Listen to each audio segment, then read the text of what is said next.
stage of your life is a time you have to plan for. Death is a universal need. Persons who would take their lives by suicide may, prior to the act, have given us a lot of information.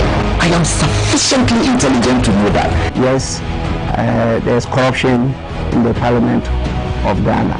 They make me feel bad. We have not been counted from our core principles. I should be able to count how many millionaires I've been able to create. There was only one incubator, and by the time we set up and put the child in, the child was dead. They run away because they don't want to get married at that early age. Moment tonight, here, we don't just talk, we push the talkers to walk the talk. Moment, maybe GBC deserves the TV license.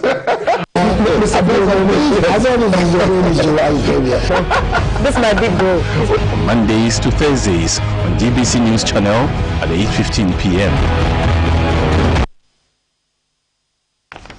Many thanks for joining us here on GBC News. This is Moment Tonight. Of course, my name is Abdul Hayi Moment, and tonight we turn our focus on, I'm sure you've heard about the Fix the Country hashtag, which has been trending on Twitter. Indeed, on Twitter, it was the most discussed issue, I think, throughout the world, indeed, and on other social media platforms as well. Well, what is the Fix the Country hashtag all about? Who are those behind it? Why are they on such a drive, so to speak?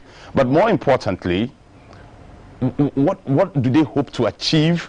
And they sought to go on a demonstration. That demonstration was cancelled. What happened? And what are the next steps they intend to take? But the issues that they believe should be fixed, are these realistic issues? Are they asking for a utopian society and so on? On behalf of all of you, I will be engaged in a conversation with one of the persons who is at the helm of affairs in respect of the Fix the Country hashtag. He is a policy and governance advisor, but of course in the recent days he's also been very prominent in the media. I'm talking about Oliver Barker. He joins me shortly for a discussion on Zoom, even as I take my seat. Thank you very much for joining us for this discussion, Oliver. I must say that in the last fortnight you have been very, very busy. Tell me what your week has been like, especially following the days before you were denied that opportunity from demonstrating. You know, women, it's a very interesting conversation to have. You know, in past days, I've been talking about how I'm going to apply for a membership of the GJA. And having been exposed a bit to the life of what journalists go through, I have to resign from the fact. I mean, it's a very stressful week. But it's also been a very, very enriching and engaging conversations I've had across the breadth of the media platforms and talking to various people about so many of the issues that a lot of Ghanaians are passionate about. I've always said that our democracy was forged on two things. One, upon protest and conversations. And my God, we have had those conversations. And so I'm looking forward to continue the conversation with you. And I'm up and ready to go. All right, and just a little announcement also there that this conversation is being streamed live on the website of the Ghana Broadcasting Corporation, which is www.gbcghanaonline.com, as well as on the Facebook page of the Ghana Broadcasting Corporation. You go on Facebook, search for Ghana Broadcasting Corporation, the video will pop up, and you can follow the conversation, even if you have to leave the premises wherever you are at the moment. Again, Oliver Barker is my guest. He's a policy and governance advisor, but he is also very much involved in this hashtag, which has caught the country's attention, Fix the Country campaign. Now, there's something I need us to clear before even we proceed to the substance of this conversation. Ahead of this conversation, you had put out there on social media that almost all radio and TV stations had gotten in touch with you, but GBC had not. And therefore, you sought to suggest that perhaps as part of the Fix the Country campaign, GBC was being gagged from speaking about this very sensitive issue because it affects government. My colleagues here were not too happy with that, neither was I, because nobody had asked us not to engage you in any conversation. Indeed, even before today, we had engaged some of your colleagues, there's young people who are involved in this campaign as well. Tell me, what gave you that impression? You know, I think that for us, and it's important if you listen to the broader conversation we are having on these issues, that it's about holding a mirror to our democracy. And one of the values of our democracy is to use state-owned media to project divergent voices. If you look at the Constitution, for instance, we make it clear that no state-based propaganda will be promoted. And so this idea of allowing dissent and divergent voices has been part of the ethic of Ghanaian democracy. And you know, for instance, that in the past, the NPP, for instance, has sued the Ghana Broadcasting Corporation regarding this very issue around access. And so personally, I was saying that I hadn't received any call and I hadn't seen it yet. And I was happy to engage in a conversation that led clarity to that conversation. I'm very happy that we have a state-owned media that is very engaged, has its fingers on the pulse, and that we're having this conversation, that it's proof to the testament of the work you guys are doing. Thank you very much. I must also say that, look, in the last 1 month, especially on this platform, I've engaged more opposition voices than government voices. Indeed, in the last 1 month, no government official has appeared on this show. It's been opposition, and people who have voices that necessarily do not represent that of government. That means that we are not being gagged in any way. But that is beside the point now. Let's get back to the reason for which we are having this conversation, Oliver. So, I'm going to start from a very unconventional point of view. Do you have any interest in politics? Are you aiming at becoming a politician? You're looking for a platform to launch your political career? Absolutely. I'm engaging in politics as we speak. I have believed that the practice of politics needs to be demystified. Our process of engaging in conversation, the demand for public goods, the way in which we hold government accountable, the way in which we relate to fellow citizens, that is everyday politics as we understand it. But if I understand your question to be about whether or not I intend, this is about engaging in partisan politics, you know, I appreciate the sentiment around that question. Because for so long, a lot of people who have been sold a dream of creating a new project, a new vision for our society, have seen those platforms co-opted by people who want to project themselves onto the national stage and engage in the same status quo which they're complaining about. So this is a conversation I invite, and I think the question is fair, because we are inviting people to have faith in a different narrative, to have faith that there's something possible in our culture, that our culture and also the way we have conversation about our democracy, that would allow people to engage in the political process without necessarily ending up in the partisan politics. So if the question is about whether or not I intend to engage in traditional partisan politics, no, absolutely not. I have worked in the public sector for many years, and I've consulted for many organizations. For instance, I worked on the Constitution Review Project, which is a public service. I've worked with the Ministry of Foreign Affairs before I resigned and went on to work at the UN. So a life of public service is part of my body ethic.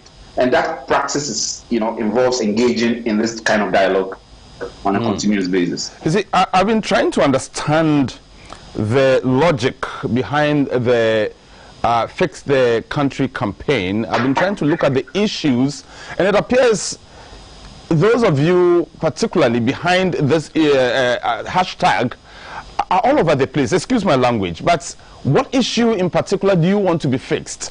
The issues are so many, and sometimes it appears you are being arbitrary and sometimes even abstract in your demands. Tell me, what do you stand for? It's a very good question, because the fact that there's so many issues that have come up as part of this conversation emphasizes why, for the first time, when we put the emphasis on fixing the country and we allow people to express what is wrong with the country, we get so many of the issues coming up. In previous kinds of trying to mobilize people to speak, it's usually an elite-driven process. In the past, you've had people petitioners who would craft their own petitions and what do you think the vision of the country should look like, and present that to authority as a list of demands. And have never engaged in the process of, you know what, let's sit down and engage the citizens of Ghanaians and let's hear their voices. And when we hear the voices of Ghanaians, it is rich, it is diversified, but it's also plenty, right? This is the first time a lot of people have never been invited to engage in the political process. And of course, they're excited and they're speaking as many times as they should. So this is something we haven't done so well in the past. Oftentimes, even in the past, when we are speaking votes and we are engaging the people within the electoral process, we are speaking to them and telling them what we want to do. It's the first time in our body politic that the youth are saying, just keep quiet and listen. Listen to us for once. And if we say that the first time we have given them the voice to speak for themselves, that their voices abstract things, then we haven't clearly looked at what they are saying. They've talked about roads, they've talked about hospitals, they've talked about everyday issues that is not hidden and intellectualized by development and the kind of big words our politics tend to throw about. And I've been looking, so you've talked about a number of issues, but key among the issues that monitoring some of your other campaigners talk about, key among them, job creation, unemployment, roads. I went back to check from 1966, and you remember there was a major incident in 1966, 1972, 1979, 1981, and jobs and the lack of jobs thereof has always been an issue. So for me, unemployment, for example, has always been with Ghanaians over the years. In Nkrumah's time, people complained about lack of jobs. Then you talk about bad roads. In 1966, 65, the graphic reported of bad roads in parts of this country, and so on and so forth. Fix the nation. We should have fixed this country long ago. You are being idealistic and not necessarily realistic. It's so amazing to have these conversations, because it shows the extent to which people have either lost faith in the project of what Ghana is about, of the vision and the promises that this country has the potential to deliver. And it is part of our conversations we are having to inspire a sense of belief that life shouldn't be this way. It is not our destiny, it's not the lot of our people to engage in perennial oppression, perennial suffering, and perennial poverty. Somebody was telling me last time when I was asking for colloquial Ghanaian phrases, one of them was Accra stay by plan. And I had to engage and ask what that meant. It meant that the experiences of people who are living in the capital is one which is forged in suffering. And I don't think that has to be the Ghanaian reality. And that's the belief I want to have. But let me tell you what is different about now. You've given examples of, 66, 72, 79, 81. This is the first time we are having this conversation with this sense of urgency within our democracy.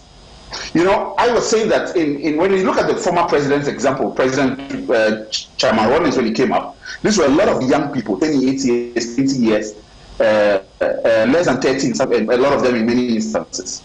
But a lot of them were living in a political setting which did not allow them to engage in a democratic conversation. And so they resorted to guns. That is not what the youth of this country is asking for. A lot of them were born after the 1992 Constitution. And they have not seen that Constitution document deliver the promises, deliver on its promises. And they are saying that it is possible to engage in these questions about structure, about systems, and about strategy, and also about socio-economic issues within the body politic that our democracy allows. And it allows us to evolve the democracy and evolve the country towards the project that we all want to see it become. So that is why I feel like the issues may be the same, but the direction, the sense of urgency, and as well as the framework within which we are engaging in the conversation is different. You've mentioned the word or the phrase young people several times in this conversation already. And I'll take you back to the post-2008 elections. When late President Atta Mills became president, we saw the introduction of many people who were below 40 years. Indeed, many of them were below even 30 years, appointed to several key positions. That continued under President John Mahama. President Akufo-Addo comes in, and we see he has also continued with that. You go to Parliament and check the demographics within Parliament. A lot of them, over 50% of contemporary parliamentarians are well under 40 years. The youth are actively involved in running this country. What exactly are you complaining about? About the youth? We are in charge, aren't we?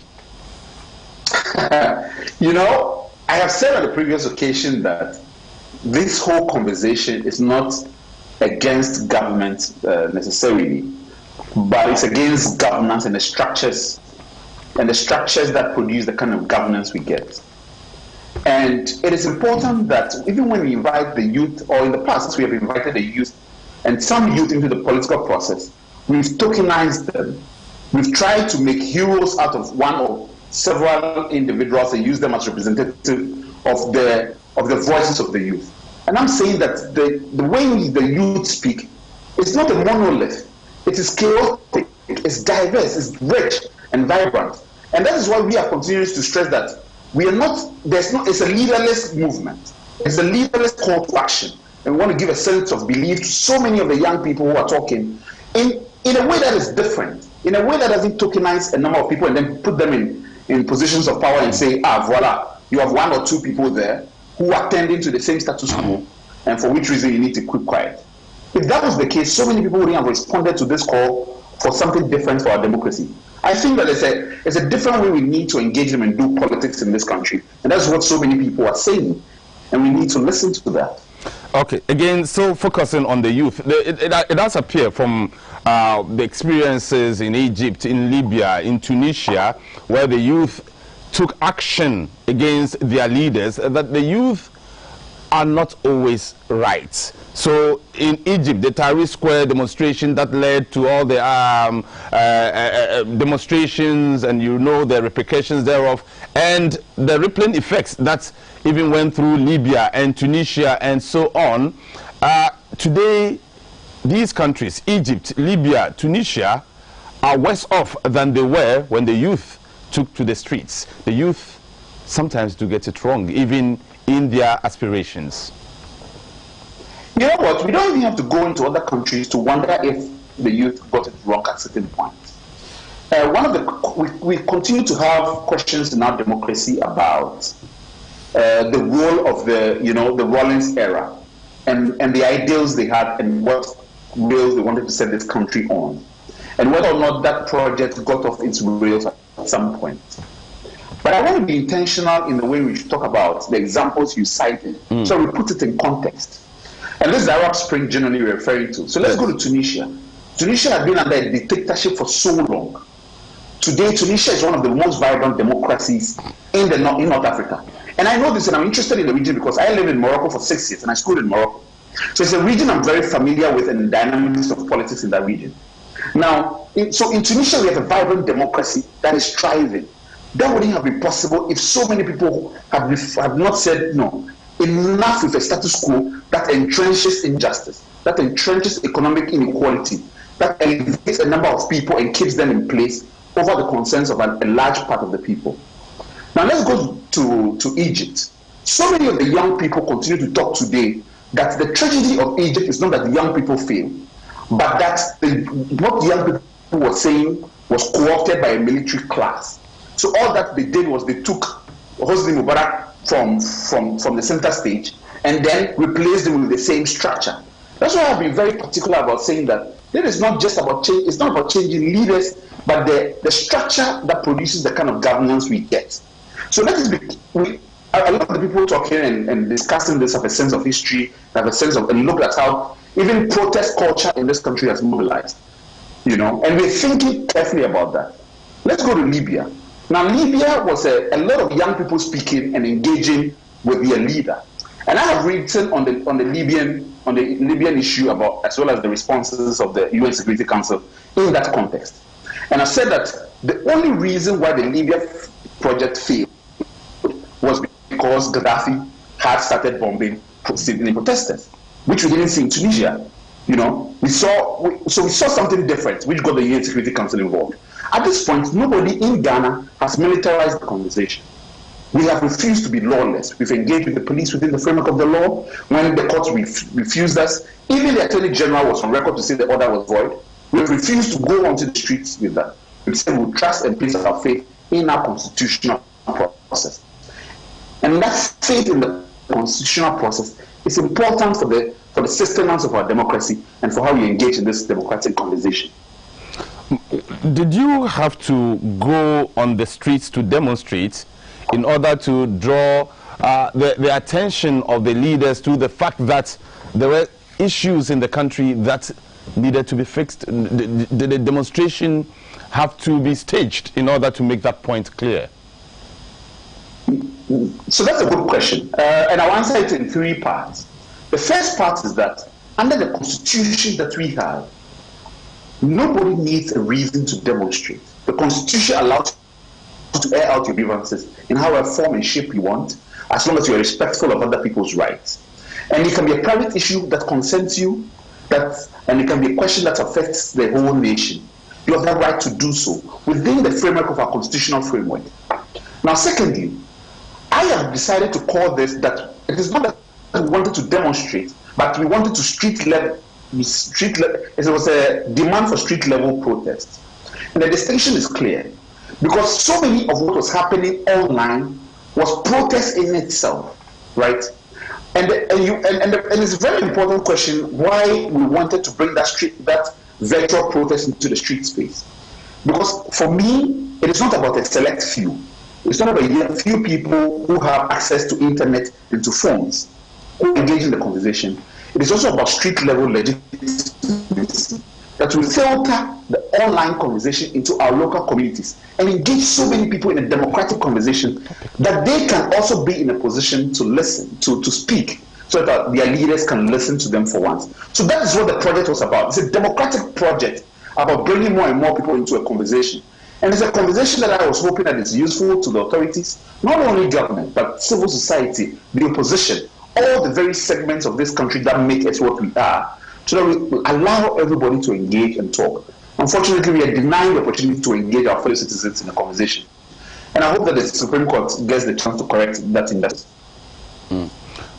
So when your request to demonstrate was turned down, and the police actually went to the Independence Square, the Black Star Square, and indeed was waiting for you to make the attempt so they could stop you, how did you respond, knowing very well that you could no longer converge as originally planned? You know, this whole conversation is about justice, and it's about how we are intentional about the form and content of civil disagreements, and that we express dissent in a way which engages and thrives. And one of the things we have done is that we deployed the creativity of Ghanaians generally and of the youth especially. And he said, how can we register our frustrations even as the systems have pushed back against this? And so we deployed the virtual protest coupled with what we call the pots and pans approach. Now, as you know, the pots and pans approach was used in Myanmar or Burma against the military, a system that refused to allow people to protest and go on the streets, that at every hour at a certain point, you get your pots and pans to express your disaffection in the state of affairs. So being able to be intentionally creative shows me the vibrancy of a young people who want to engage in the process and also be able to use creativity to think differently. You know, and that's one of the things which is disappointing about how and the circumstances we refuse to go on the street. Because we have said, government has a responsibility to ensure a framework within which people exercise their constitutional rights. Okay. But for 2 years since this pandemic started, no guidelines have been put in place as to how protests can be made COVID safe. That is something we wanted to engage government on, and we gave them a plan. Unfortunately, we didn't have that discussion. And that's what is frustrating about this. Okay, so I'll return to the issues very soon, but let's get back to an earlier matter that I talked about. We know about several pressure groups that sprang up from 2008. 2012, 2015, and I could name them. Alliance for Good Governance, we know about the CJA, we know about Occupy Ghana.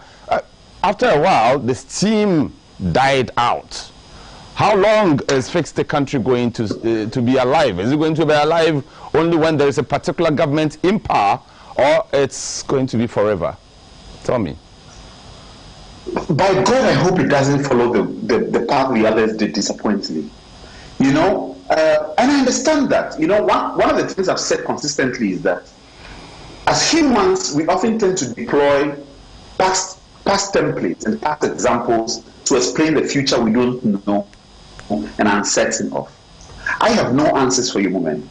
But I do hope that this process, that is thinking intentionally and differently about how we engage our democratic institutions, shows a maturation in even how we mobilize people. You know, and that's one of the things, when you look at the notice we sent to the police, we said we were not going to give you any list of petitions, because that's how mobilization has been done in the past. Because we wanted a different kind of mobilization that doesn't repeat the errors of the past.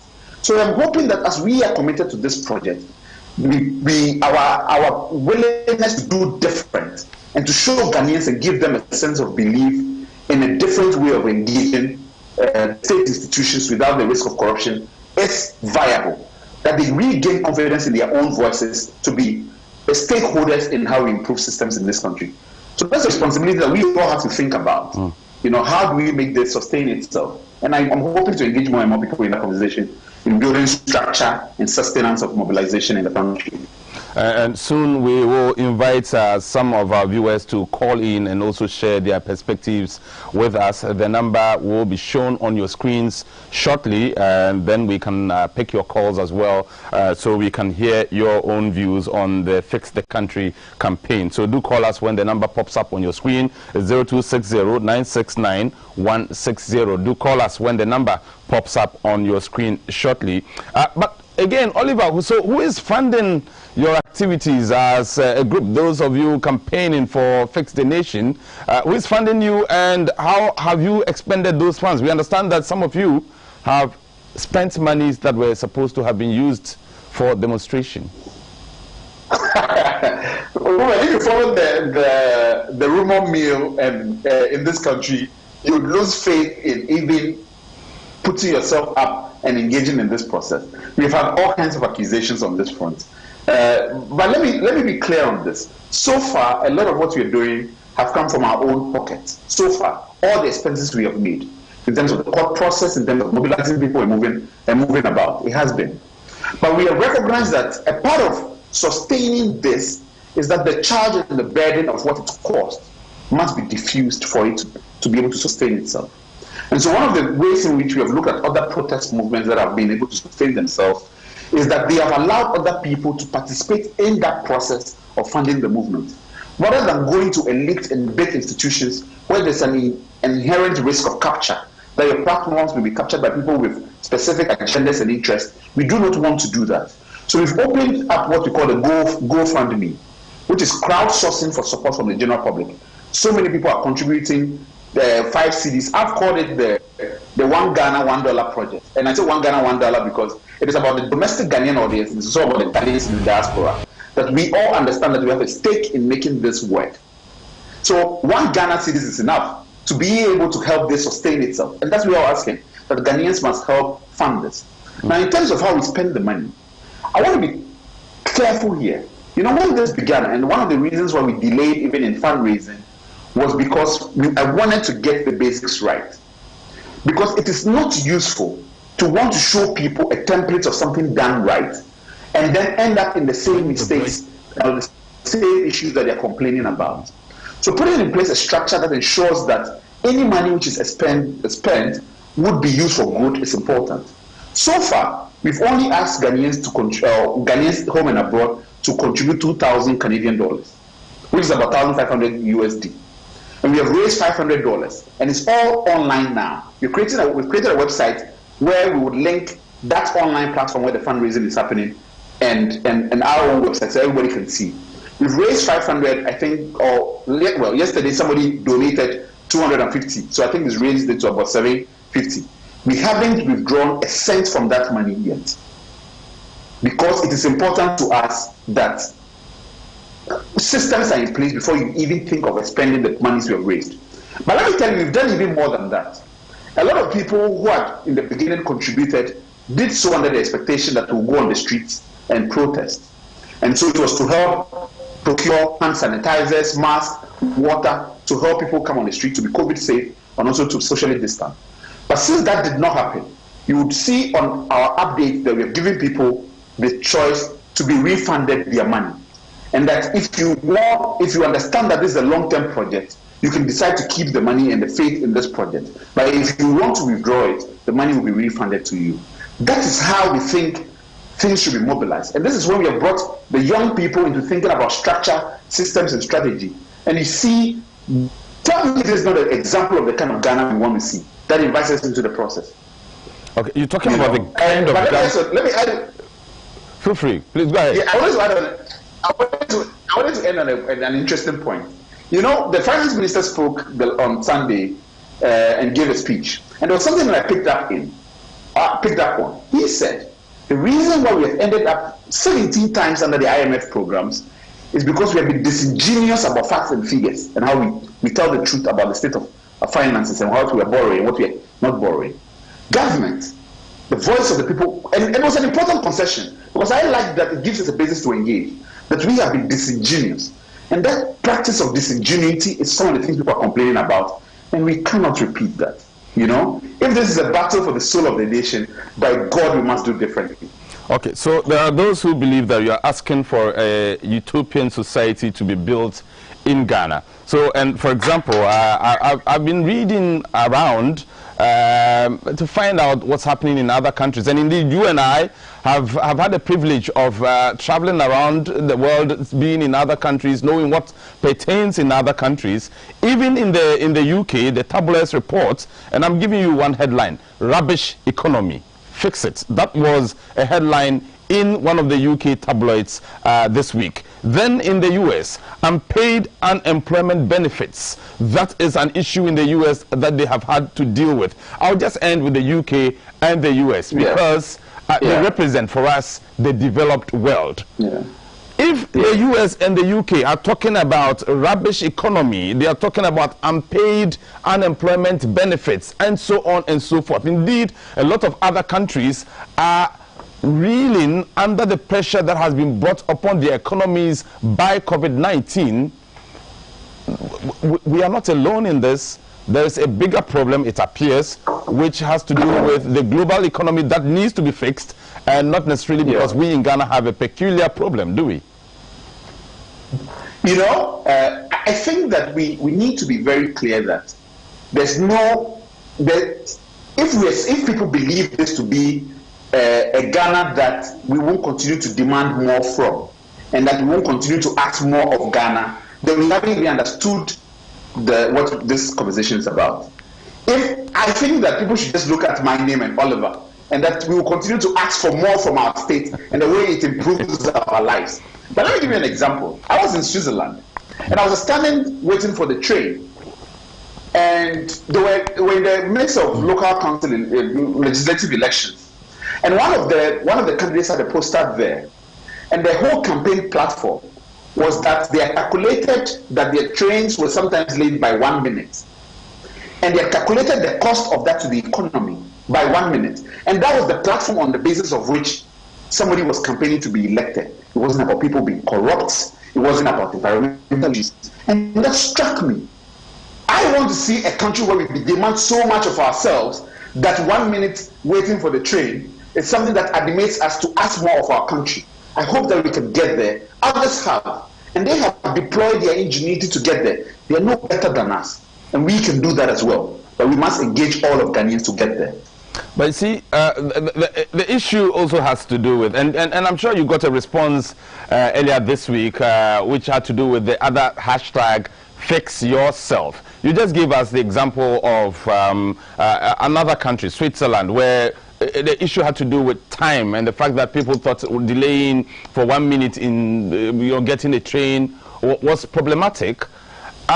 You are in a country where even at the crossroads, zebra crossing, a pedestrian will stand for hours on end, and drivers will just ignore that pedestrian. I mean, that is a problem. Fix yourself, then the country can be fixed.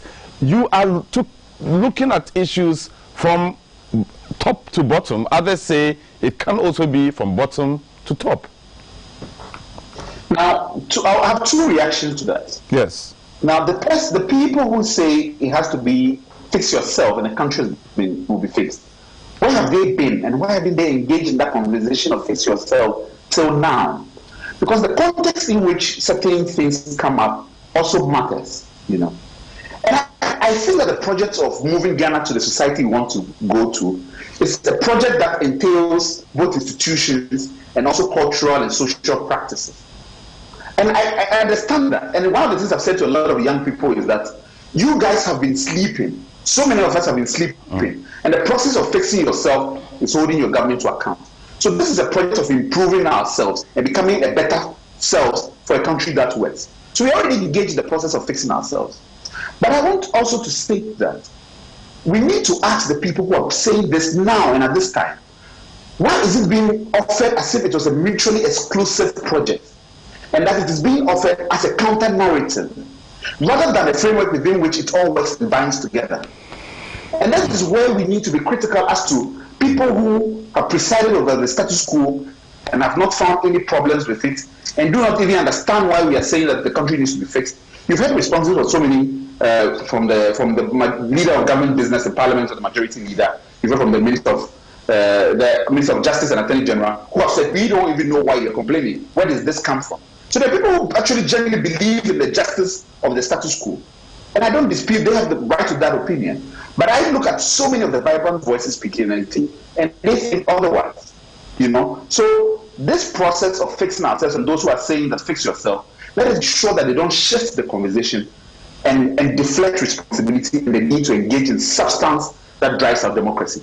That's my response to that. All right, our viewers can join the conversation. The number is on your screen right now. It's 0260-969160. Remember, we're having a conversation on the Fix the Country campaign. What are your views of this campaign so far? Remember also that they were denied the opportunity of demonstrating. Were the reasons given plausible? What do you make of everything, the matters arising as a result of the Fix the Country campaign? Let us know your views. Again, number to call is 0260-969160, number on your screen right now. Many of you already sending me WhatsApp messages as well. We'll find time to read those messages, but I have a caller on the line. You tell me your name and where you're calling from and proceed.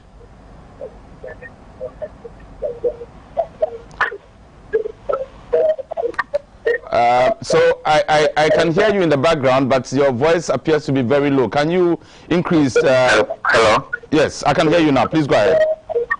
Yes.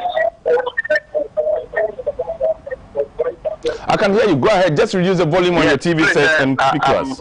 Anum John. I'm calling from Kofredia. Right. Yes, please, is it better now? Yeah, it's better. So go ahead. We can hear you. Please make it snappy. Yes. I totally support the hashtag Fix Ghana Now. In that, what we, the youth, find ourselves in nowadays is very, very, very bad.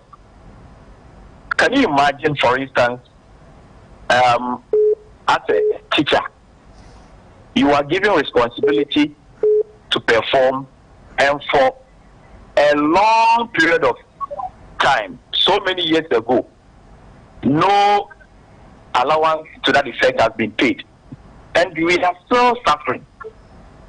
We are still suffering. Look at how now, if you want to build. Thank you for your call. But in doing that also, in making those demands also, are you also concerned that there are teachers who hardly go to school and that differently now? Thank you.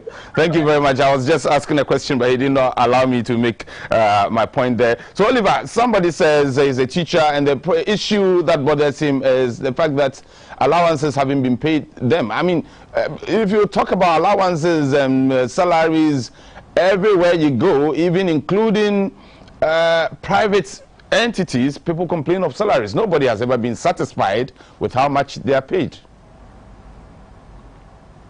It's a question whether or not what that means when we say that. Do we say that to people as shut up and just live? Or that we are putting them in a space where we are saying that, yes, the problem is so holistic that you need to speak up? And for me, it has to be the latter. Because we cannot get to a point where people's real socioeconomic concerns becomes there's so much problem that just live with the problems and just live. That is not the promise our founding fathers made to us on the eve of our independence. All right, we have another different society for us. Okay, we have another caller. What's your name? Where are you calling from? I'm calling from Kumasi. My name is Francis. Please go ahead. Yes, please, good evening once again. Thank you for the program. I'm really enjoying the program. But please, I think Sis Ghana is right. She's really on the right direction. It's going to be hard to support. But just that we don't need to go in a way of anger. You know, we need to approach in a way that the president will understand. In fact, we are not in a normal time. The country is seriously thinking. Frankly speaking, as a young Ghanaian, when I compare to my time of running up to date, you can see a very vast difference as compared to this government. Things are not well at all. I wonder why certain opinion leaders who used to talk before, during Mahama Atami time, they are no longer talking. You see some pastors preaching Mahama Atamis in their churches. Today they are very silent. They cannot talk. In fact, Ghana is seriously sick. We need to talk about it. We need to talk about it. We see in Kumata we bought up to $120 billion. You can see Akosoboda, you can see University of Ghana, you can see Kumasi, you can see on the clinics across the country, you can see all the hospitals all over the country. You can see Tamamoto. My brother, as you are sitting there, Akufo has bought almost $200 billion. Where is the money? All right. My brother, where is the money? Thank you very much for your call. We get your point now. We have another call on the line. We have another caller on the line. We'll pick other callers. We'll pick 2 or 3 more callers just to get a feel of what's happening across the country. We've received a call from Kofodia, one from Kumasi. Good evening. Where are you calling from? Tell us your name as well. Hello, good evening. Did the line drop? Okay, yes, we can hear you. Please, where are you calling from? Good evening. Yes, we can hear you. Tell us where you're calling from, please. I'm calling from Kema. Yes. And your name is? I'm Prosper. Hello? Prosper, go ahead, please. You see, those who are asking us to fix ourselves, have they forgotten that we are not taking taxes from Ghanaians? The money they are borrowing, we are not the people who are borrowing those monies. Use those monies to fix the country. That is all we are calling for. You understand? I mean, Akufo-Addo, as at that time, union government, I can remember from union government, he was against it. He led demonstrations. Kumi Preku, he led demonstrations. Now that he is president, he is afraid of demonstration. He should fix the country. The money he borrowed, over 169 billion. What can he account for? He should fix the country. Thank you very much. I think that'll be it for now. We are almost running out of time, so we can give a bit of the time to Oliver to respond to some of the issues. But let me also read your comments on both Facebook as well as those of you sending me messages on WhatsApp as well. You say, I'm watching you from Jabin. Okay, we are excited that you're watching from Jabin. That's PK. You're also watching us from Abidjan. Destiny Wesley, thanks for watching from all the way from Abidjan. Fred Gizo, you say Oliver is a sharp guy. Well, I agree. He's a sharp guy. Very interesting perspective, Oliver. Grace Riss makes that point. Agbeko Adiga, you say that, look, this fix the country movement or mantra will continue even if NDC or any other party comes to power in 2024, so long as basic needs like water, power, security, food and housing are not met. So, Mr. or Mrs. Politician, or you add political fanatic, get this straight into your head. Amina Mohammed Kokole Nasser, you are watching us. We are grateful to you. Good evening, Moment. Fixing the country predates emergence of COVID-19. Once COVID-19 is here to stay, we need to find ways of fixing the country. We started with the likes of Malaysia, but even with our resources, look at how far back we are. Okay, and you continue, so many of them. Let me go to WhatsApp right now. And okay, so Kwesi says, these are all politicians in sheepskin. Okay, so I don't get the point, but these are all, Oliver and Co. are all politicians in sheepskin. Is that what you're saying? All right, I'll give him the chance to respond to that.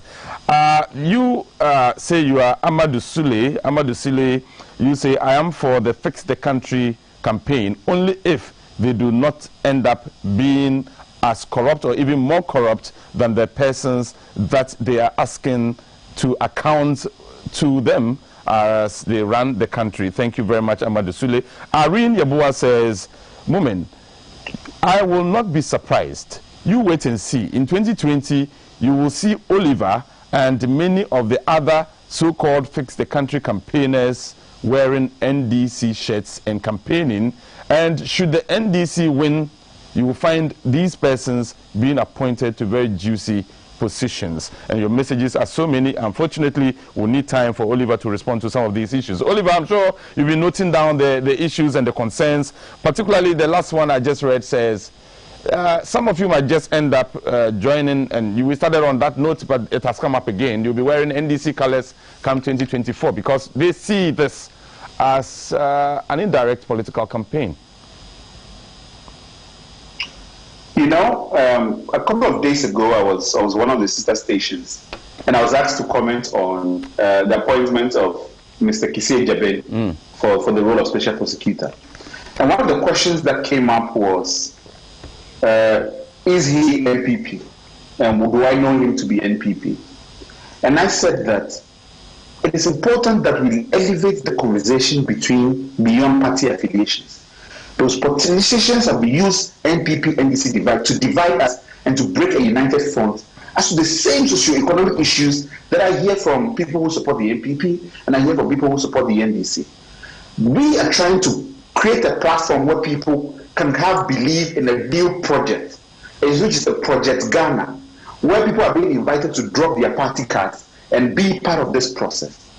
Now, I want to be clear and intentional that one of the problems why people are unable to place their faith in something which they don't know in which direction they go to is because we have not given them the best examples of how this has ended. And that lack of trust in how they can be engaged in the process, this is also something that we need to deal with. And so I am respectful when people say that, because I know where it's coming from. It's coming from a place of pain, it's coming from a place of disappointment.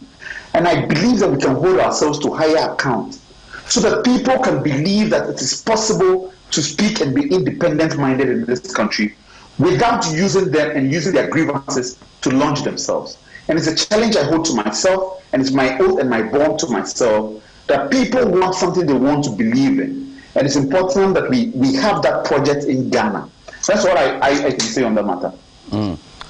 So, Oliver, tell me, what next for this campaign?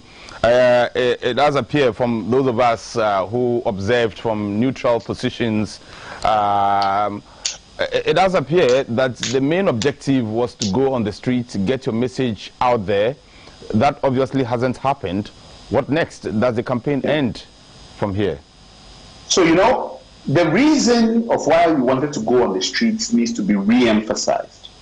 It was because we wanted the conversation to simmer into the various local communities, that people can talk about it. Like, for instance, we gave out an extended list of new media contacts. And a lot of them were people who are competent in Gurini, people who are competent in Kasem, people who speak the Mole-Dagbani languages, and so many aspects of this country that we haven't been intentional in bringing them into the political process. You gave an example of CJA, AFAC, Occupy Ghana. A lot of them were Accra-centered. A lot of them were people who drafted petitions in Accra and presented them to Accra officials. Accra-based politics must break up. Now, we wanted to start the conversation from the capital as a way in which we engage and bring awareness, because it tends to be where big news coverage exists. But it shouldn't end there, because the purpose is that we want to bring people into that conversation. And so if that is the case, then it's important that we provide the structure that the government or the state institutions do not thwart, that they do not stop. But we provide a structure for filtering into communities and saying to them that, listen, have confidence in your voice. Speak and you will be heard. This is the moment. This is the moment in which we can hold institutions to account. And that is the project that we are committed into creating. And it has to be grassroots led. It has to be people who believe that you are not coming in promises and throwing NDC or MPP shirts at them and saying and then disappearing. That project of how we are spectators in our own democracy is not working, and it shouldn't be the only way in which we seek to improve the country. That's Can you vouch for the integrity of all the other persons who have put themselves out there and identified as leading members of this campaign, to the extent that you have vowed that you will not join politics and you will not use this as a launch pad to get onto mainstream partisan politics? But can you vouch for the integrity of others and that they will not do the same? You know, we need to be very understanding of what is going up and this movement is becoming. We need to understand that as we are opening up the conversation for more and more people to come into it, so many people who jump into the conversation are people who do not believe in the project of fixing Ghana. People who do not believe in the possibility of a different Ghana. There are people who will come up who will only be auditioning for the different parties. And we need to be aware of that and do not use that as a basis to lose our own faith in what we want this country to be. As we open up the process, so many people have different ambitions and different interests. But it's important that we move our democracy to a point where we do not place our entire faith in personalities. And that's why we have been intentional in saying that this is a leaderless movement. I have described myself that as an accidental convener. All I wanted to do was help people get onto the street and say their message. And even that I failed at that one job because the government didn't allow me to proceed on that. I haven't secured anybody's consent to speak on their behalf. I'm only engaged as one of the people who are speaking in regard to the whole issues that are happening. I'll hold you to that point. I'll hold you to that point because a day or two ago, a gentleman put himself up as a spokesperson for Fix the Country campaign. Yes. You particularly exposed him. You said you didn't know him. He was about to speak to a sister media house. You said you didn't know him. You denied any knowledge of this man. He eventually was also denied access to speak to the media, to represent the views of Fix the Country campaign. But you said this is a leaderless organization. I find some contradictions. So let me put that in. No, there's none. Let me put that in context for you. If I am saying to Ghanaians that this is leaderless, it doesn't mean structureless. Leaderless doesn't imply structureless, okay? And we're saying to Ghanaians that this is a leaderless movement. Nobody at all speaking credibly has ever described themselves as a public relations officer for Fix the Country Ghana. It is not a corporate institution, and it's not a corporate body.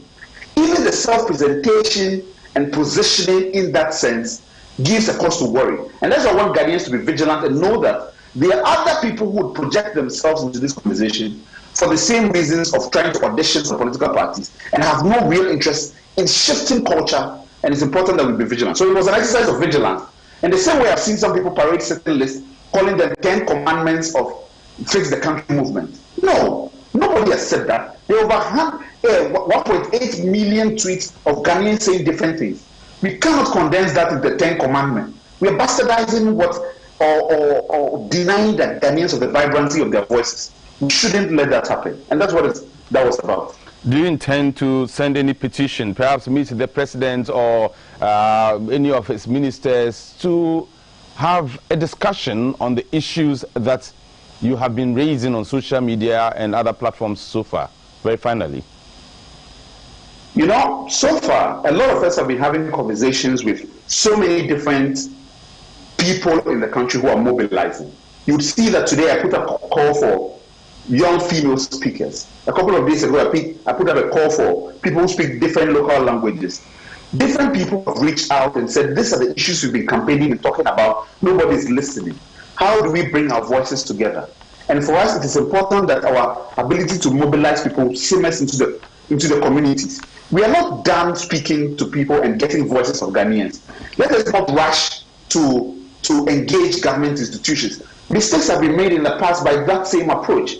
I have said that this whole conversation is barely 2 weeks old, and people want to come up with solutions. People want to come up with fixed frameworks. It hasn't worked in the past.